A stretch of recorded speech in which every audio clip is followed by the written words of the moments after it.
अस्सलाम वालेकुम। आज हम न्यू चैप्टर स्टार्ट करने जा रहे हैं, द डाइजेस्टिव सिस्टम। इससे पहले हमने ब्रीफली जनरल फिजियोलॉजी में डिस्कस किया। उसमें हमने सेल और टिश्यू के बारे में और बॉडी फ्लूइड के बारे में डिस्कस किया था। फिर इसके बाद हमने होम्योस्टेसिस भी उसी में डिस्कस किया था। तकरीबन 4 लेक्चर हमारी जनरल फिजियोलॉजी के हो गए थे। इसके बाद हमने मस्कुलर सिस्टम और इंटीगुमेंट्री सिस्टम भी पढ़ा है। तो इंटीगुमेंट्री सिस्टम में तकरीबन हमारे 2 लेक्चर थे और मस्कुलर में भी 4 लेक्चर्स उसमें थे। आज से हम तीसरा चैप्टर स्टार्ट करते हैं, that is the digestive system. तो डाइजेस्टिव सिस्टम में जो आज का हमारा लेक्चर है वो general description of the digestive system है कि डाइजेस्टिव सिस्टम क्या है और किस तरह अपना रोल प्ले करते हैं with in the body functions. तो डाइजेस्टिव सिस्टम का जो मेन गोल है, मेन पर्पस है, वो डाइजेशन है। और डाइजेशन हम किसे कहते हैं? जो खुराक हम लेते हैं, जो फूड हम लेते हैं, वो लार्ज सब्सटेंसेस के फॉर्म में होते हैं। वही लार्ज सब्सटेंसेस हमारी बॉडी को कोई फ़ायदा नहीं पहुंचा सकता अनटिल कि वो उस छोटे छोटे पार्टिकल्स या छोटे छोटे केमिकल सब्सटेंस में ब्रेक ना हो। Broken downing of the large molecule into simple molecule या simple substances is called digestion. वो प्रोसेस जिसमें लार्ज फूड सब्सटेंसेस जो है सिंपल फूड सब्सटेंसेस में ब्रेक होते हैं, उसको हम डाइजेशन कहते हैं। क्योंकि जो डाइजेस्टिव सब्सटेंसेस होते हैं वो फिर बॉडी में यूटिलाइज होते हैं। किस तरह यूटिलाइज होंगे? वो पहले एब्जॉर्ब होते हैं इनटू द ब्लड और ब्लड उसको सर्कुलेट करते हैं थ्रू आउट द बॉडी, जहाँ पर वो एज ए न्यूट्रिएंट काम करते हैं for the production of energy. अब डाइजेशन की जो प्रोसेस होते हैं वो उसमें 2 तरह की जो इवेंट्स है वो होते हैं। एक उसमें मैकेनिकल इवेंट होता है और एक एंजाइमेटिक इवेंट। मैकेनिकल इवेंट्स के थ्रू जो लार्ज पार्टिकल्स होते हैं, जो लार्ज सब्सटेंसेस होते हैं, वो ब्रेक होते हैं इनटू द स्मॉल पार्टिकल्स या स्मॉल सब्सटेंसेस। जिस तरह ग्राइंडिंग होती है हमारे माउथ में, तो this is the mechanical process. तो मैकेनिकल प्रोसेस के थ्रू लार्ज सब्सटेंसेस जो है वो स्मॉल सब्सटेंसेस में ब्रेक होंगे, जबकि एंजाइमेटिक एक्टिविटी के थ्रू फिर एब्जॉर्प्शन होती है। जो स्मॉल पार्टिकल्स मैकेनिकल प्रोसेस के थ्रू बनते हैं, उस स्मॉल पार्टिकल्स की जो एब्जॉर्प्शन है वो फिर एंजाइमेटिक एक्टिविटी के थ्रू होते हैं। क्योंकि बिफोर द एब्जॉर्प्शन अब these small particles into the blood, digestion जो है वो ज़रूरी है, क्योंकि लार्ज सब्सटेंसेस तो एब्जॉर्ब नहीं हो सकते और जब तक सब्सटेंसेस एब्जॉर्ब ना हो वो बॉडी को फ़ायदा नहीं पहुंचा सकती, क्योंकि बॉडी में ये for the energy production use होते हैं।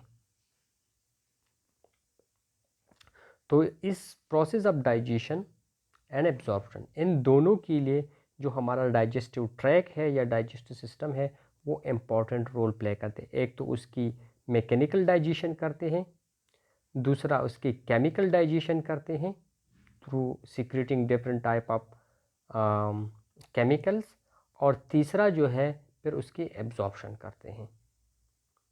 ठीक है, डाइजेस्टिव सिस्टम का एक रोल है हमारे पास मैकेनिकल डाइजेशन,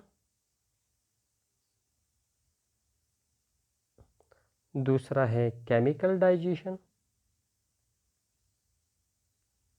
और तीसरा है एब्जॉर्प्शन।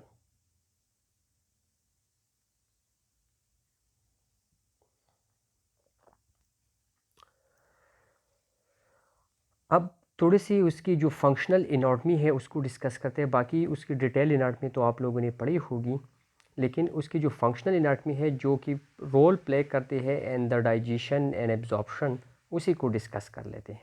तो हमारे पास जो डाइजेस्टिव सिस्टम है वो एक ट्रैक बनाते हैं, एक ट्रैक से बना होता है, और इस ट्रैक को हम कहते हैं एलिमेंट्री कैनाल और डाइजेस्टिव ट्रैक। ठीक है, अब इस कैनाल या इस ट्रैक के साथ साथ कुछ एडिशनल ऑर्गन्स भी इन्वॉल्व होते हैं which help in the digestion. वो आगे हम डिस्कस कर लेते हैं कि वो कौन से ऑर्गन्स होते हैं, जिसको हम एक्सेसरी ऑर्गन कहते हैं।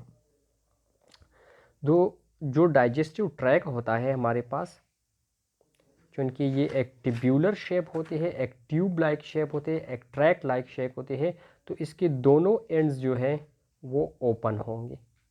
जहाँ से ये स्टार्ट होते हैं, लाइक फ्रॉम द माउथ ये स्टार्ट होते हैं टेल टू द एनस, तो उसका जो माउथ वाला ओपनिंग है वो भी एक्सटर्नल एनवायरनमेंट को ओपन है, और जो एनस जो लास्ट पोर्शन है वो भी ओपन है। तो इसलिए हम इसको कहते हैं कि the digestive tract is the open ended. इसका जो टोटल लेंथ होता है from the mouth to the anus, it is approximately 30 feats.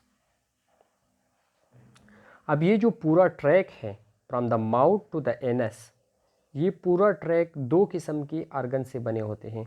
एक को हम कहते हैं प्राइमरी आर्गन और दूसरे को हम कहते हैं एक्सेसरी आर्गन। तो जो प्राइमरी आर्गन हमारे पास होते हैं वो एक्चुअल डाइजेशन में हेल्प करते हैं। जो एक्चुअल डाइजेशन होते हैं ऑफ द फूड वो थ्रू प्राइमरी आर्गन होते हैं।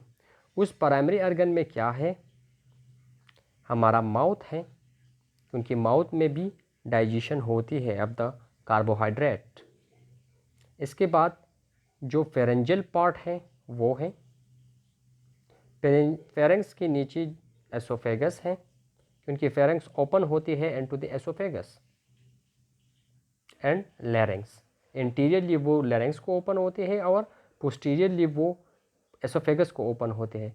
तो फेरेंक्स हमारे पास डुअल रोल प्ले करते हैं, help in the breathing and help in the digestion. फिर इसके बाद एसोफेगस आ जाते हैं और एसोफेगस डायरेक्टली फिर जाते हैं and open and to the stomach. तो स्टमक में भी डाइजेशन होती है। ठीक है, स्टमक जो एक ट्यूब्यूलर स्ट्रक्चर है, उस ट्यूब्यूलर स्ट्रक्चर आगे ये कंटिन्यू होती है in a coil like structure which is called small intestine. और स्मॉल इंटेस्टाइन जो है ये फाइनल प्रोसेस है of the digestion and absorption. Mostly जो डाइजेशन एब्जॉर्प्शन होते हैं of the food into the blood वो यहाँ से होते हैं फ्रॉम द स्मॉल इंटेस्टाइन। और फिर जो सब्सटेंसेस जो अनडाइजेस्टेड रह जाते हैं तो वो फिर एक्सक्रीट आउट होते हैं with the help of large intestine. वहाँ पर भी लिटिल बिट एब्जॉर्प्शन होती है, लेकिन primary function of the large intestine is to excrete the undigested food, while the primary function of the small intestine is to absorb the digested food। तो ये digested food को absorb करते हैं, और जो large intestine है वो undigested food को excrete करते हैं from the body to the outside। तो ये जो 6 organs हैं, these are called primary organs because it help and the actual digestion of the food। अब दूसरी जो organ है which help these primary organ in the process of digestion is called accessory digestive organs। ठीक है, जो कि primary का help करेंगे। उसमें हमारे पास क्या है, टीथ है। टीथ किस तरह हेल्प करते हैं, it help in the process of mastication, जो मैकेनिकल प्रोसेस होता है इन द माउथ, जिसमें लार्ज फूड जो सब्सटेंसेस है उसको टीयर अप किया जाता है into the small substances, that is there process is called mastication. तो mastication is the initial process of digestion, और वो मेस्टिकेशन करते हैं थ्रू द टीथ। इसी तरह टंग भी हेल्प करते हैं इन द प्रोसेस ऑफ डाइजेशन, क्योंकि वो जो फूड हम लेते हैं उसको आगे पुश करते हैं toward the teeth for the mastication. Salivary gland जो कि सलाइवा को सिक्रीट करते हैं, और सलाइवा क्या करते हैं, जो lubrication of the food particle करते हैं, क्योंकि अगर फूड पार्टिकल ल्यूब्रिकेटेड ना हो, वो खुश्क हो, तो फिर उसकी ग्राइंडिंग सही तरह से नहीं होती। इसके अलावा exocrine part of the pancreas, क्योंकि पैंक्रियाज में दो पार्ट्स होते हैं, एक एंडोक्राइन जो कि एंडोक्राइन हार्मोन को रिलीज करते हैं, और एक एक्सोक्राइन होते हैं जो कि help in the digestion. Endocrine जो है वो मोस्टली ग्लूकोज के मेटाबॉलिज्म में उसका रोल होते हैं, लाइक इंसुलिन एंड ग्लूकागॉन, जबकि जो एक्सोक्राइन उस पार्ट उसके होते हैं वो केमिकल को सिक्रीट करते हैं that help in the digestion. इसके अलावा लीवर भी रोल प्ले करते हैं, क्योंकि लीवर से भी डिफरेंट केमिकल्स सिक्रेट होते हैं, और पर्टिकुलरली द बाइल साल्ट्स, और वो बाइल साल्ट जो है हेल्प करते हैं in the digestion of the lipids in the food. और गाल ब्लैडर, तो गाल ब्लैडर क्या करते हैं, जो बाइल लीवर सिक्रेट करते हैं तो गाल ब्लैडर उसको स्टोर करते हैं। So these 6 organs are called accessory organ because it not actively involved in the process of digestion and absorption, but it help the primary organs.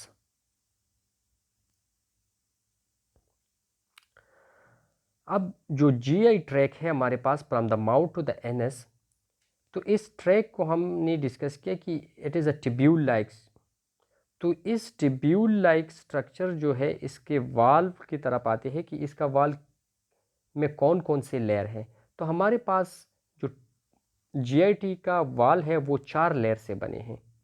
अगर हम inside से outside की तरफ जाते हैं तो इनरमोस्ट लेयर जो होगा वो हमारे पास म्यूकस लेयर होगा, या इसको हम गैस्ट्रोइंटेस्टाइनल म्यूकोजा भी कहते हैं। तो एक्चुअली जो ल्यूमिन बनाते हैं अब द GI ट्रैक, जो कैविटी बनते हैं, ये हमारे पास म्यूकोजल लेयर से बनते हैं। ये देखिए, ये जो लेयर हैं, ये वाले लेयर, क्योंकि इसके इनसाइड पर GI की कैविटी है, तो इस लेयर को हम कहते हैं म्यूकोजा, और ये म्यूकस को सिक्रेट करते हैं which also help in the lubrication.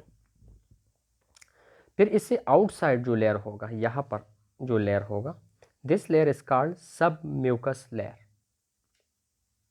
सब mucus layer from the mouth through out the GI track उसमें मौजूद होते हैं, except in the upper part of the GI track which is the mouth and pharynx.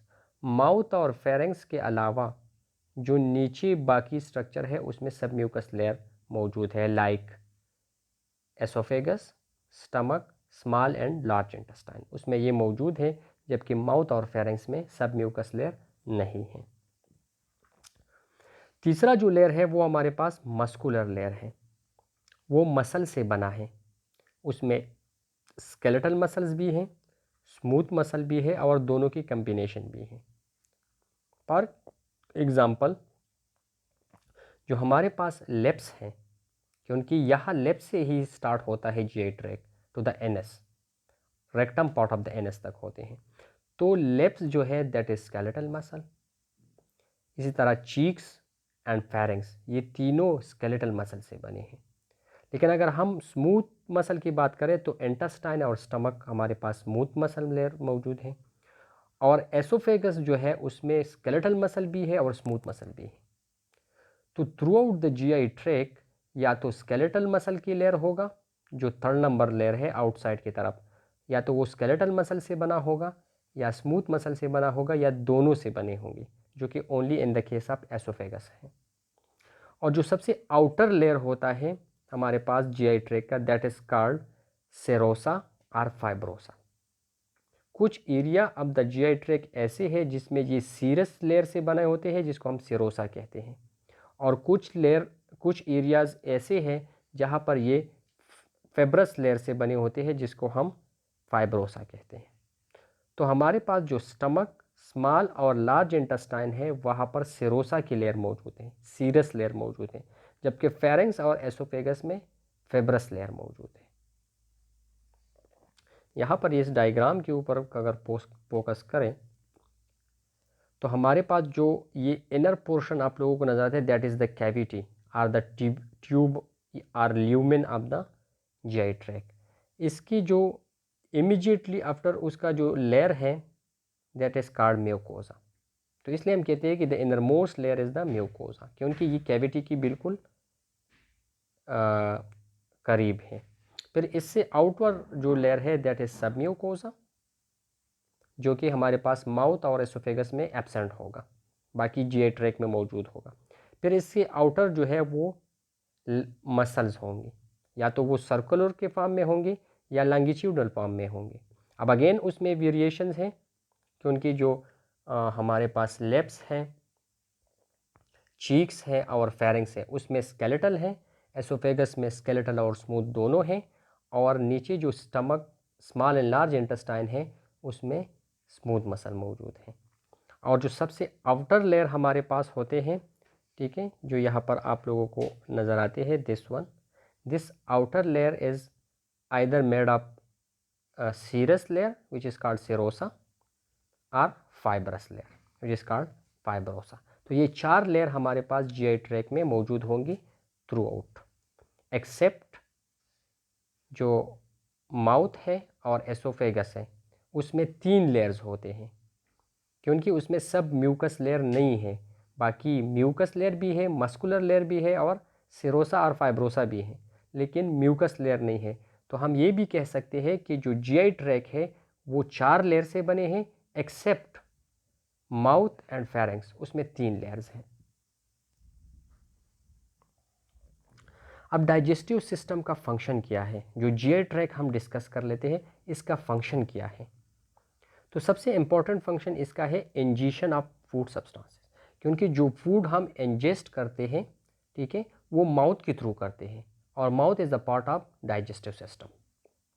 फिर उसकी breaking करते हैं, क्योंकि जो फूड होते हैं वो तो लार्ज सब्सटेंसेस से बने होते हैं, एक फिजिकल बॉडी होते हैं, तो उसको छोटे छोटे सब्सटेंसेस में डिवाइड करना, ब्रेक करना, this is also the function of the digestive track. और डाइजेस्टिव ट्रैक में ये फंक्शन किसका है, एक्सेसरी आर्गन का, that is the teeths and the tongue. अच्छा, तीसरा जो फंक्शन है that is the transport of small particle and to different area of digestive system.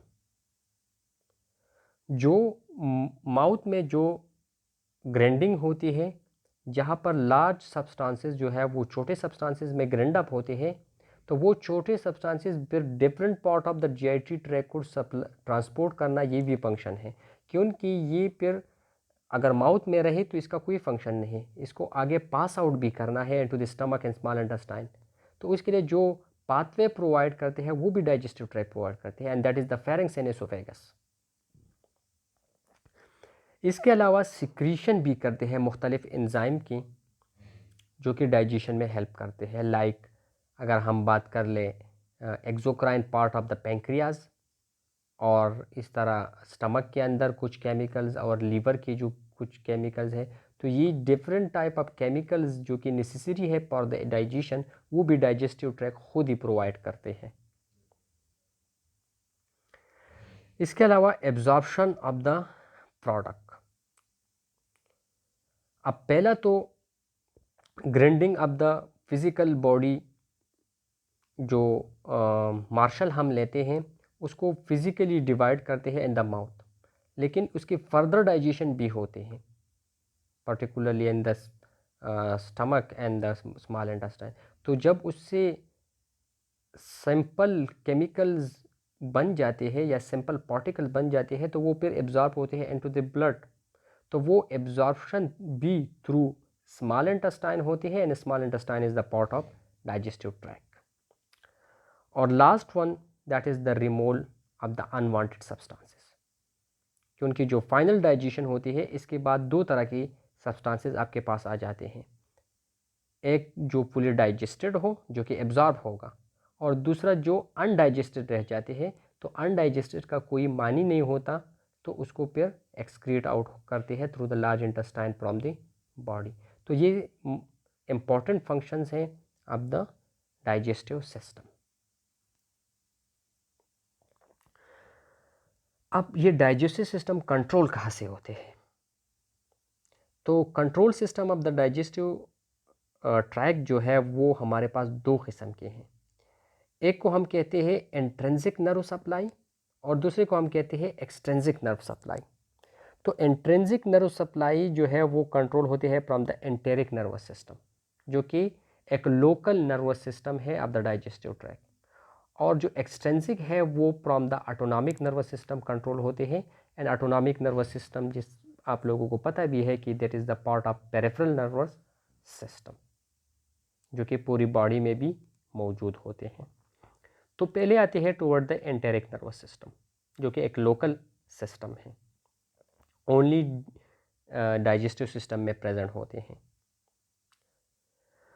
और ये जो एंटेरिक नर्वस सिस्टम है ये पहला हुआ है from the esophagus to the anus. Esophagus से लेकर एनस तक जो पार्ट्स होते हैं that is controlled by the enteric nervous system या एंट्रेंसिक नर्व फाइबर्स। लेकिन इस एंटेरिक नर्वस सिस्टम को एट सेल्फ कंट्रोल किया है by the autonomic nervous system. ये जो लोकल पार्ट्स होते हैं from the esophagus to the anus, इसको तो एंटेरिक नर्वस सिस्टम कंट्रोल करते हैं, लेकिन एंटेरिक नर्वस सिस्टम को फिर ऑटोनॉमिक नर्वस सिस्टम कंट्रोल करते हैं। अब इसकी जो नर्व फाइबर्स हैं वो एक दूसरे के साथ कनेक्टेड हैं और उसकी कनेक्शन से एक कम्प्लेक्स स्ट्रक्चर्स बनते हैं, दो कम्प्लेक्स स्ट्रक्चर बनते हैं जिसको हम प्लेक्सिस कहते हैं। तो एक हमारे पास और बैक प्लेक्सिस होगा और दूसरा है मेजनर प्लेक्सिस। तो चलो इसको डिस्कस कर लेते हैं कि और बैक प्लेक्सिस क्या होते हैं। तो और बैक प्लेक्सिस हमारे पास जो उसके फंक्शन क्या है, वो मोमेंट और secretion of the digestive system को कंट्रोल करते हैं। अब अगर nerve fibre of the Auerbach plexus से एसिटाइलकोलिन रिलीज होते हैं तो वो एसिटाइलकोलिन क्या करेंगे इन द डाइजेस्टिव ट्रैक, वो increase the motility of the digestive tract या movement of the digestive tract. For example suppose ये हमारे पास स्टमक है और इसको एंट्रेंसिक नर्व ने सप्लाई किया है जो कि ऑर्बिक प्लेक्सिस से निकला हुआ है। तो जिस तरह हमने न्यूरोमस्कुलर जंक्शन में पढ़ा था कि नर्व से जो इन्फॉर्मेशन पास आउट होती है इनटू द मसल, वो इन अ फॉर्म ऑफ न्यूरोट्रांसमीटर होते हैं, एक केमिकल्स के फॉर्म में होते हैं जिसको हम न्यूरोट्रांसमीटर कहते हैं। तो अगर यहाँ पर इन्फॉर्मेशन इस नर्व से पास होते हैं to the muscles of the stomach in a form of a neurotransmitter called acetylcholine, तो ये एसिटाइलकोलिन जो इन्फॉर्मेशन इस स्टमक तक लेके आते हैं तो वो इन्फॉर्मेशन क्या होगा, increase in the moment of the stomach, तो डाइजेशन ज़्यादा होगी। ठीक हो गया। अब दूसरी तरफ अगर ये नर्व फाइबर जो स्टमक तक सप्लाई करते हैं, अगर ये एसिटाइलकोलिन को रिलीज़ नहीं करते, इन्फॉर्मेशन पास आउट करते हैं किसी और न्यूरोट्रांसमीटर के थ्रू लाइक वेजोएक्टिव पेप्टाइड, तो ये जो वीआईपी है हमारे पास, these inhibit the function of the stomach की मोटिलिटी कम होगी इससे। ठीक हो गया।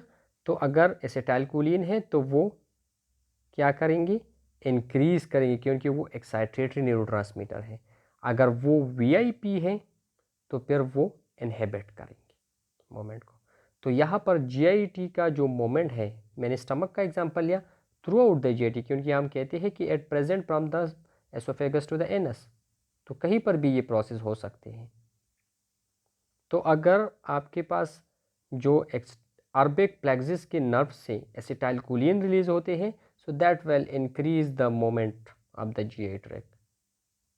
अगर उससे वीआईपी रिलीज होती है तो that will decrease the moment of GIT. ठीक है, ये देखिए ये आपके पास है ऑर्बिक प्लेक्सिस, ये क्रॉस सेक्शन है, तो उसके नर्व्स आप लोगों को डॉट डॉट से नज़र आते हैं। दूसरा जो मेजनर प्लेक्सिस है वो secretory function of the GIT को कंट्रोल करते हैं। किस तरह कंट्रोल करेंगे, अगर मेजनर प्लेक्सिस इम्पल्स सप्लाई करते हैं तो इससे जो यहाँ पर लोकल ब्लड वेसल होते हैं वो कंस्ट्रक्ट होगा। तो जैसे ही वेसल कंस्ट्रक्ट होते हैं तो उससे जो सिक्रीशन है वो ज़्यादा होंगे। लेकिन अगर वो इन्फॉर्मेशन नहीं लेकर आते तो ब्लड वेसल जो है वो अपनी नॉर्मल हालत में रहेंगे और उससे सिक्रीशन कम होगा। तो इसी तरह it's regulate the secretory function of the GIT।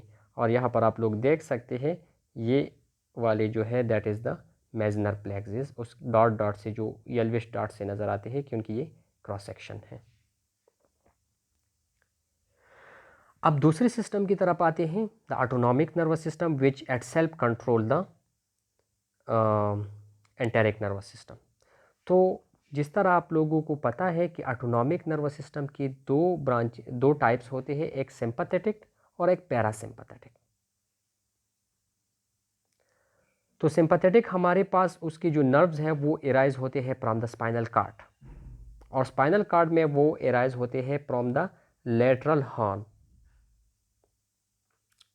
अब लेटरल हॉर्न क्या है? फॉर एग्जांपल मैंने स्पाइनल कॉर्ड का ये एक क्रॉस सेक्शन लिया, स्पाइनल कॉर्ड को मैंने कट किया तो वह हमें किस तरह नज़र आएंगे, उसका जो कट पोर्शन है वो हमें इसी तरह नज़र आते हैं।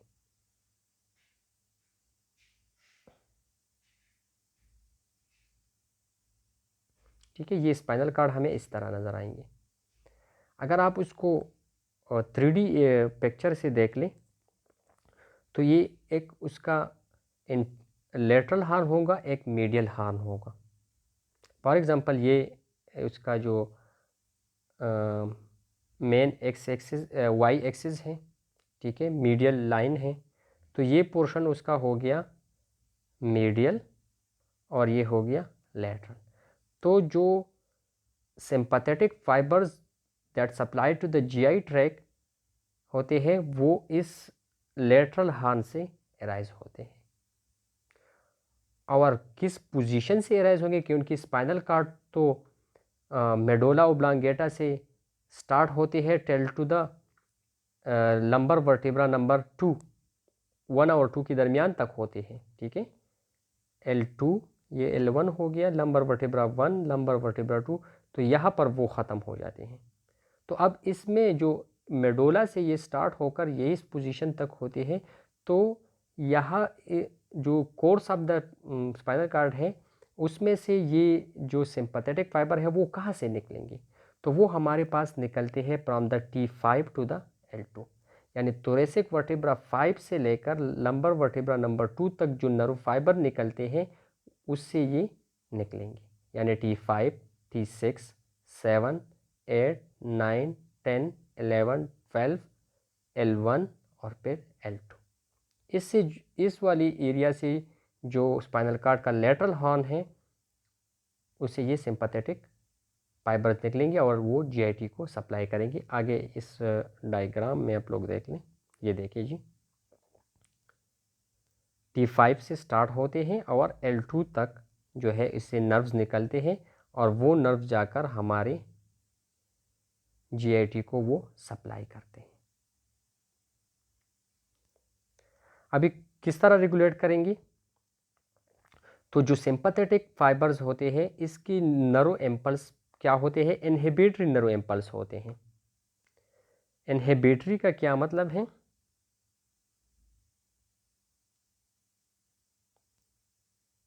कि it inhibit the moment in secretion, जो moment of the GI tract है उसको ये डिक्रीज करेंगे, साथ ही सिक्रीशन को भी, क्योंकि ये नॉर एड्रेनलिन को सिक्रीट करते हैं और नॉर एड्रेनलिन जो है वो फिर आगे जाकर एंटेरिक फाइबर में एंटर होते हैं और एंटेरिक फाइबर से फिर रिलीज होते हैं आपके साथ VIP। इसका जो मैकेनिज्म होता है वो इसी तरह होते हैं। फॉर एग्जांपल ये है स्पाइनल कॉर्ड और स्पाइनल कॉर्ड से नर्व निकला, तो ये इस नर्व में इंफॉर्मेशन होगा, तो ये इंफॉर्मेशन किस तरह ट्रांसमिट करेंगे, in a form of noradrenaline. तो नॉर एड्रेनलिन आगे जाकर, क्योंकि ये ऑटोनॉमिक नर्वस सिस्टम का नर्व फाइबर है, तो यहाँ पर एंटेरिक नर्वस सिस्टम होगा, पर्टिकुलरली द ऑर्बिक प्लेक्सिस का नर्व, तो वो इस इंफॉर्मेशन को यहाँ से ट्रांसफ़र करके एंटेरिक नर्वस सिस्टम में लेकर आते हैं। अब एंटेरिक नर्वस सिस्टम यहाँ पर फिर VIP को रिलीज़ करेंगे। तो VIP से क्या होगा, GI2 की मोटिलिटी कम होगी। दूसरा उसका जो रोल है, it is the construction of the sphincter. अब स्पेंस्टर क्या है, GI2 की एक आर्गन से दूसरी आर्गन के दरमियान जो वेल्व होते हैं that is called sphincter. For example, ये हमारे पास है एसोफेगस, तो एसोफेगस से आगे फिर क्या होते हैं, स्टमक स्टार्ट होते हैं। तो इस एसोफेगस और स्टमक के दरमियान जो जंक्शन होता है वहाँ पर एक वेल्व होता है, जो कंस्ट्रक्टेड पार्ट होते हैं वो एक वेल्व होता है, वेल की तरह काम करते हैं और उसको हम कहते हैं स्पेंस्टर। इसका फंक्शन क्या है, फंक्शन ये है कि इट प्रिवेंट कि अगर एसोफेगस में कोई फूड आ जाते हैं और स्टमक तक वो पास आउट होते हैं तो स्टमक में फिर मुख्तलिफ केमिकल रिलीज़ होते हैं और डाइजेशन स्टार्ट होते हैं, मोमेंट स्टार्ट होते हैं। तो ऐसा ना हो कि वो फूड वापस एसोफेगस में चले जाए, तो उस मोमेंट को प्रिवेंट करने के लिए ये स्पेंस्टर क्लोज हो जाते हैं ताकि ये फूड ऊपर ना जाए। इसी तरह स्टमक और इंटेस्टाइन के दरमियान भी होते हैं, तो ये स्पेंस्टर एक्ट एज अ वेल्व, ठीक है। तो इस स्पेंस्टर को क्लोज करना भी सिंपैथेटिक नर्व फाइबर का काम है। अब आते हैं टुवर्ड द पैरासिम्पैथेटिक। तो पैरासिम्पैथेटिक का जो नर्व्स हैं वो हमारे पास दो जगहों से निकलेंगे, या तो वो ब्रेन से निकलेंगे, ठीक है, फ्रॉम द मेडोला, या तो वो स्पाइनल कार्ड के लोअर पार्ट से निकलेंगे। अब स्पाइनल कार्ड तो यहाँ पर ख़त्म हुआ है, लेकिन उससे नर्व्स निकलते हैं, इस तरह हार्शू लाइक नर्व जो है वो निकलते हैं और आगे वो ट्रांसमिट होते हैं। तो जो nerves vertebra number cervical sacral vertebra number 2, 3 and 4 से निकलते हैं, ठीक है, दैट इज़ हम उसको S2, S3 एंड S4 कहते हैं। तो वो GI2 को सप्लाई करते हैं और एक पोर्शन जो है वो निकलते हैं फ्रॉम द ब्रेन। तो ये देखें, जो parasympathetic supply to the mouth and salivary gland है वो उसके नर्व्स निकलते हैं फ्रॉम द ब्रेन और उसको हम कहते हैं फेशियल नर्व और दूसरा है ग्लॉसोफेरेंजियल नर्व। अच्छा, ये बात यहाँ पर नोट कर लें कि जो नर्व्स स्पाइनल कार्ड से निकलते हैं directly from the spinal cord उसको हम स्पाइनल नर्व्स कहते हैं। वो हमारे पास है 31 पेयर्स, 31 पेयर्स हैं, ठीक है। नर्व्स दो किस्म के होते हैं पेरिफेरल नर्व्स, एक है हमारे पास स्पाइनल नर्व्स जो कि 31 पेयर्स होते हैं। पेयर्स इसलिए होते हैं कि उनके वो लेटरल और मीडियल दोनों साइड से निकलते हैं। और दूसरा हमारे पास होते हैं क्रेनियल नर्व्स। क्रेनियल नर्व जो है वो ब्रेन से निकलते हैं और स्पाइनल कार्ड के लोअर सैक्रल एरिया से निकलते हैं। तो क्रेनियल नर्व हमारे पास है 12, उसके अपने नाम हैं, ठीक है। तो नाम की बेस पे हम उसको नंबर देते हैं, क्रेनियल नर्व नंबर 1 to 12। ये आगे नेक्स्ट सेमेस्टर में हम डिस्कस करेंगे, या आप लोगों ने शायद एनाटॉमी में पढ़ा होगा। तो इसमें जो नर्व सप्लाई करते हैं टू द माउथ वो नर्व है हमारे पास नंबर 7, इसलिए हम इसको क्रेनियल नर्व नंबर 7 कहते हैं, या उसका जो एक्चुअल नेम है दैट इज़ द फेशियल। और जो सलाइवरी ग्लैंड को सप्लाई करते हैं that is cranial nerve number 9 और उसको ग्लॉसोफेरेंजियल कहते हैं। अब इससे अगर जब हम नीचे आते हैं toward the esophagus, stomach and upper part of the esophagus, stomach, small intestine and upper part of the large intestine, तो उसको सप्लाई करते हैं cranial nerve number 10 which is called vagus nerve. और इससे जो नीचे पार्ट रह जाते हैं लार्ज इंटेस्टाइन का उसको सप्लाई करते हैं सैक्रल नर्व नंबर 2, 3 एंड 4। तो जिस तरह मैंने बताया कि पैरासिम्पैथेटिक नर्व जो होते हैं वो तो या ब्रेन से निकलेंगे या स्पाइनल कार्ड से। तो माउथ और salivary gland, oesophagus, stomach, small intestine and upper part of the large intestine को सप्लाई करते हैं पैरासिम्पैथेटिक नर्व, वो ब्रेन से निकलते हैं। और जो lower part of the large intestine होते हैं उसको सप्लाई करते हैं स्पाइनल सिंपैथेटिक पैरासिम्पैथेटिक नर्व। अब इसका फंक्शन क्या होगा? तो सिंपैथेटिक में हमने डिस्कस किया कि sympathetic decrease the moment and secretion of the GIT by releasing noradrenaline, लेकिन जो पैरासिम्पैथेटिक है it accelerate the moment and digestion and secretion from the GIT. ठीक है, ये इंक्रीज करते हैं क्योंकि ये नॉरएड्रेनालिन को सिक्रीट नहीं करते बल्कि एसिटाइलकोलिन को सिक्रीट करेंगे। तो जो नर्व निकलते हैं पहला वो इंफॉर्मेशन ट्रांसफ़र करते हैं from the autonomic nervous system to the enteric nervous system through acetylcholine, और फिर एंटेरिक नर्वस सिस्टम से फिर वो ऑर्गन की तरफ जाएंगे तो वो भी एसिटाइलकोलिन के थ्रू होगा। और एसिटाइलकोलिन क्या करेंगे? इंक्रीज़ करते हैं डाइजेशन और सिक्रीशन को।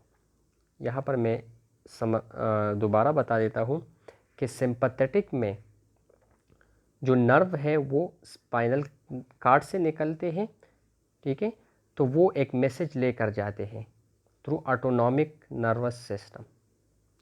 तो ये मैसेज फिर इससे पास आउट होते हैं into the enteric nervous system. तो ये मैसेज हमने बात की थी कि ये केमिकल्स के फॉर्म में जाएंगे, न्यूरोट्रांसमीटर के फॉर्म में जाएंगे। तो यहाँ पर जो न्यूरोट्रांसमीटर होगा वो नॉरएड्रेनालिन होगा। ठीक है, फिर ऑटोनॉमिक नर्वस सिस्टम से ये ऑर्गन की तरफ जाएंगे तो ऑर्गन तक ये पास आउट होते हैं through the vasoactive intestinal peptide, और इसका जो ओवरऑल इफेक्ट होगा वो डिक्रीज़ होगा both in the moment of the GIT and secretion of the GIT, उसको डिक्रीज़ करेंगे। ये हो गया आपके साथ सिंपैथेटिक का। अब पैरासिम्पैथेटिक में क्या होते हैं कि यहाँ पर भी ऑटोनॉमिक नर्वस सिस्टम एक मैसेज कन्वे करते हैं जो कि आगे ट्रांसमिट होगा into the enteric nervous system. तो एंटेरिक नर्वस सिस्टम को ये ट्रांसफ़र होते हैं इन अ फॉर्म ऑफ एसिटाइलकोलिन। अब एंटेरिक नर्वस सिस्टम से फिर ये ऑर्गन की तरफ जाते हैं तो यहाँ पर भी एसिटाइलकोलिन के थ्रू होगा, और इसका जो ओवरऑल इफेक्ट होगा वो increase in the digestive enzymes and process of digestion है। तो ये दोनों जो सिंपैथेटिक और पैरासिम्पैथेटिक है ये एक दूसरे को एंटागोनाइज करते हैं, एक दूसरे के फंक्शन के अपोजिट होते हैं। तो ये हो गया आज का हमारा lecture, introduction to the digestive system. ठीक है, ये बेसिक कॉन्सेप्ट है डाइजेस्टिव सिस्टम का। आगे हम एक एक पार्ट को भी पढ़ेंगे, लेकिन ये ओवरऑल उसकी जो ओवरव्यू है वो है। इसमें हमने उसके फंक्शनल एनाटॉमी के बारे में पढ़ा और उसके कंट्रोल के बारे में डिस्कस किया। इसमें अगर किसी का कोई क्वेश्चन हो तो आप फिर पूछ लें। Thank you very much.